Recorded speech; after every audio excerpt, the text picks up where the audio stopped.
അതായത് വാർത്താ സമ്മേളനം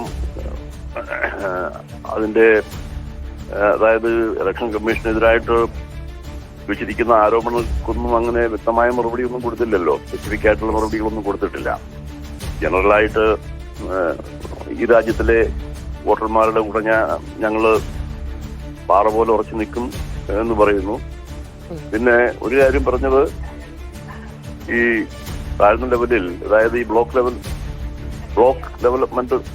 ലെവൽ ഓഫീസേഴ്സും ബ്ലോക്ക് ലെവൽ ഏജൻസും എന്ന് പറഞ്ഞാൽ പൊളിറ്റിക്കൽ പാർട്ടീസിന്റെ ആണ്, ഇവരെല്ലാം കൂടെ കൂടി ചേർന്നാണ് ഈ ലിസ്റ്റ് തയ്യാറാക്കുന്നതെന്നുള്ള ഒരു പ്രസ്താവനയാണ് ഈ ചീഫ് ഇലക്ഷൻ കമ്മീഷണർ പറഞ്ഞത്. അപ്പൊ അത് അങ്ങനെ പറഞ്ഞ് അതിനെ അങ്ങ് ഡീൽ ചെയ്ത് വിട്ടിരിക്കുകയാണ്. അത് അതിന്റെ ഒരു ഉള്ളിലേക്ക് അത് പോയിട്ടില്ല. പിന്നെ മാത്രമല്ല, ഈ വോട്ടർ പട്ടികയിലെ പ്രശ്നങ്ങൾ അത് പരിഹരിക്കുക എന്നതാണ്. SIR എന്നതല്ലാതെ മറ്റൊന്നും ഈ പരിഹരിക്കുന്നതിൽ ഇത്രയധികം പ്രശ്നങ്ങളുണ്ട്. സുപ്രീം കോടതി വരെ വിമർശിച്ചിട്ടുണ്ട് ബീഹാറിന്റെ കാര്യത്തിൽ. അങ്ങനെയൊക്കെയുള്ള കാര്യങ്ങൾ മുന്നിൽ നിൽക്കുമ്പോഴാണ് വീണ്ടും അതിനെ ന്യായീകരിക്കുന്നത്.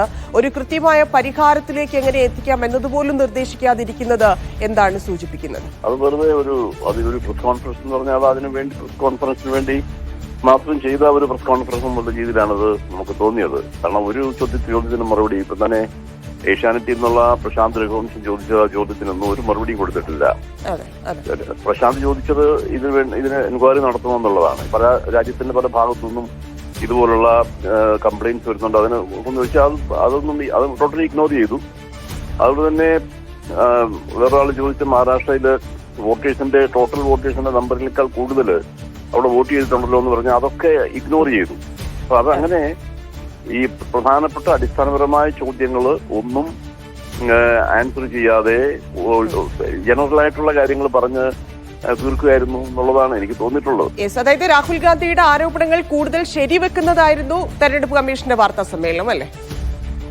എന്ന് പറഞ്ഞാല് രാഹുൽ ഗാന്ധി ഉയർത്തിവിട്ട പ്രശ്നങ്ങൾ ഇപ്പൊ അതിനകത്ത് പ്രധാന ആരോപണം എന്ന് പറയുന്നത് ഒരേ അഡ്രസ്സിൽ 80, 90, 100 ആൾക്കാർ ഒക്കെയാണ് ചേർത്തിരിക്കുന്നത്. അതെങ്ങനെ ചേർത്തു? അതിന് ബ്ലോക്ക് ലെവൽ ഏജൻസ് അതില് ഭാഗവാക്കാണ്, അതുകൊണ്ട് അത് പ്രശ്നമൊന്നും ഇല്ലാത്തതാണ് എന്ന് പറയാൻ പറ്റുമോ? അതെങ്ങനെയാ? ഈ ഓപ്പറേഷണൽ ലെവലിൽ എന്തൊക്കെയാണ് സംഭവിക്കുന്നത് നടക്കുന്നതെന്നുള്ളത് നമുക്കറിയത്തില്ല.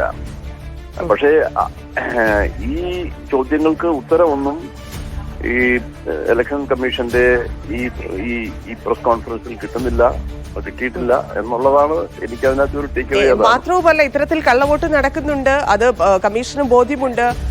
ഇത് എന്തുകൊണ്ട് പരാതിപ്പെടുന്നില്ലെന്നാണ് ജനങ്ങളോട് ചോദിക്കുന്നത്. അല്ലാതെ അത് പരിഹരിക്കാനുള്ളൊരു ശ്രമമോ ഇല്ലെങ്കിൽ അതിനുള്ളൊരു നിർദ്ദേശമോ അല്ല കമ്മീഷൻ നൽകുന്നത്. അത് വളരെ ബാലിശമായി പോയില്ലേ അത്തരം പരാമർശങ്ങൾ?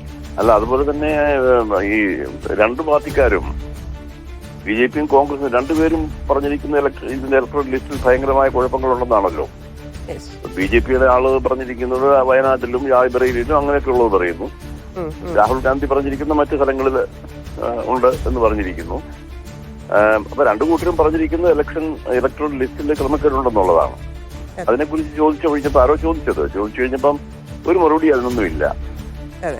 ഇലക്ഷൻ കമ്മീഷൻ BJPയുടെ കുഴി BJP തന്നെ കുഴിക്കുന്നത് പോലെയായിരുന്നു അന്നത്തെ അനുരാഗ് ഠാക്കൂറിന്റെ പ്രസ് മീറ്റ് ഉണ്ടായിരുന്നത്. കാരണം ഇലക്ഷൻ കമ്മീഷനിൽ നിന്നുള്ള അത്രയും വിവരങ്ങൾ അത് പുറത്തു പറയുമ്പോൾ അതൊരു എന്താണ് പറയുക, ഇതിനൊരു കൗണ്ടർ എന്നുള്ള രീതിയിലായിരുന്നു പുറത്തേക്ക് വിട്ടത്. പക്ഷേ അത് തിരിച്ചടിയായി വയനാട്ടിലെ കാര്യത്തിൽ യാതൊരു യാഥാർത്ഥ്യവും ഇല്ല. മാത്രവുമല്ല, അത്തരത്തിൽ പറയുമ്പോൾ വീണ്ടും തെരഞ്ഞെടുപ്പ് കമ്മീഷനെതിരെ തന്നെയാണ് പറയുന്നത് എന്നൊരു ബോധം പോലും ഉണ്ടായിരുന്നില്ല. ഒരു പക്ഷേ അതുകൊണ്ടായിരിക്കും സ്കിപ്പ് ചെയ്തത്. അതാണ് അതിനകത്ത് വളരെ രസകരമായിട്ട് തോന്നിയത്.